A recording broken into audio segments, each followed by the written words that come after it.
milk, all right? Okay. Need a plate, and we're just using these little plates that are here. Is so this you're whole gonna milk we're using? Yes, and you're going to find that that's going to be important a little later on without giving away the secret. Okay. So there you go. So here's our milk. Okay. Got it? All right. And then we're going to use some food coloring. So I'm going to let this one sit for a second. On yours, pick up the food coloring, and you're just going to put a couple drops in the middle. So a couple drops of green. Go ahead and do yours. Oh, okay. So a The couple orange drops. one? Yeah, that's perfect. All right. A little yellow there, a little bit of blue. Good. Okay. A little bit of red. I That's splattered there. mine a little. All right. Yeah.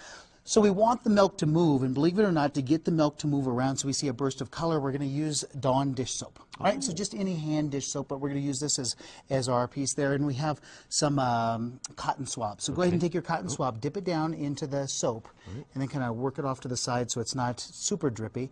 And now what I want you to do is this. We're going to focus on this first one, your plate over here. The green one here? You're going to go right into the very middle of it here in a second. You're just going to put it right down inside and watch what happens. All right. Ready? Do I, when I put it in there, do I leave it there? Yeah, just leave it right there. So The just green, gonna put the green one here. Absolutely. All Just right. any of them is fine. Just put it in. Oh, leave look it at inside. that. Go Oh, ahead leave and it in the there middle. and watch what happens. Oh, You get this for- burst. oh, look at now this. look at this. The milk continues to move and continues to move. You're not moving your hand at all. Can you see with my You big see- fat hand no, in there? You see that explosion of color that's there? Look, oh, it's still going. Isn't that Gee great? whiz. All right. So mine over here, focus on this one over here as we move over again. It stopped moving, and so as we get close to it here and we go down inside, you might be able to see the very center of it. Watch what happens as soon as we touch. We get that burst of Look color. at that. Isn't that just amazing? That is amazing. So So here's it's the what- soap that is the catalyst for all you're, of this. You're huh? coming into it. So milk, I guess the first question I'd ask is it only with milk? And so if I was doing this as a science fair project, I might try something else. I might try something like water over here. Look at that, a little bit of the soap is still in there going. and it's How still about going. that? When Oh, we look do at this that. with water, you'll see that absolutely nothing happens at all. So if I were to put some food coloring in the water here like this